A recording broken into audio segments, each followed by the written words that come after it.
Hello everyone, today I'll be showing you how to exploit a server-side request forgery vulnerability to gain access to an internal admin interface and delete a user from the system.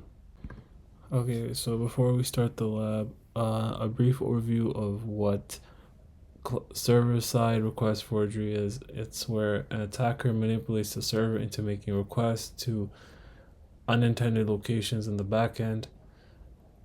So for this lab, the vulnerability lies in the web application's use of uh, the stock checker here. So if it'll check which this product, where the stock is available, where it's not, which is what I'm assuming. And if we look deeper into the HTML code, we can see here that each option is linked to a product ID. Each product ID is stored in the backend somewhere.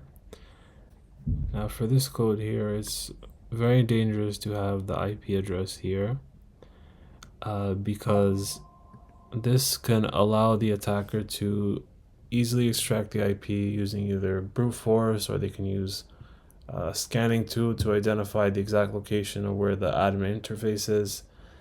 And this IP address 192.168.0, that leaves 255 possible addresses where the admin interface could be stored. Now to demonstrate this lab, we'd have to use the check stock to initiate an HTTP request, and then use burp suite to intercept that request and then send it to the intruder, where we could potentially find where the admin interface is stored. Now if I go check stock, and then we can find that to the server it sent this stock API. So we just have to forward this request to the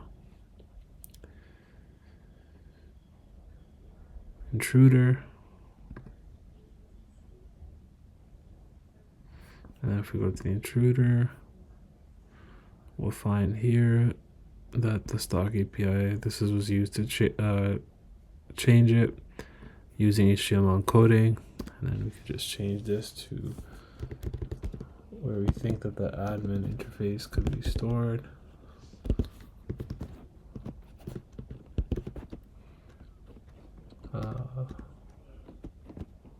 Just use .1 say .1 and then 80, and then we just click the number 1 and then click add $, and then in the payload side panel we would change the payload type to numbers, and then from here enter sequential 1, 2, 5, because this is the range of possible addresses for that subnet. And then like start attack. Okay, so here we see that running the attack.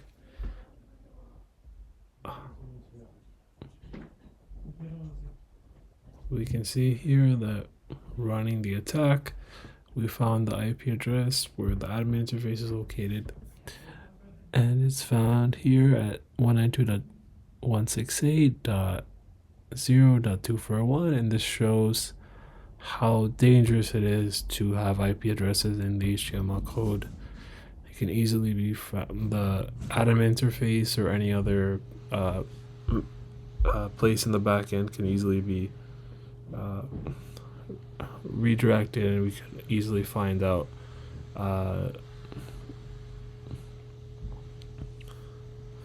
okay, so we found here that the So here we use this burp suite to find out which IP address the admin interface is located at, and it gave us here 192.168.0.241. Another way would have been just to brute force it, but with this we could find it faster. And then if we right click and we click send to repeater, we would just if we want to, we would just click send, and then we'll see here that the user, if we want to delete the user, I already solved the lab, I already deleted Carlos, but if you want to delete Wiener, for example, just click here and then delete underscore username equals Wiener. And then we click here and then we click send.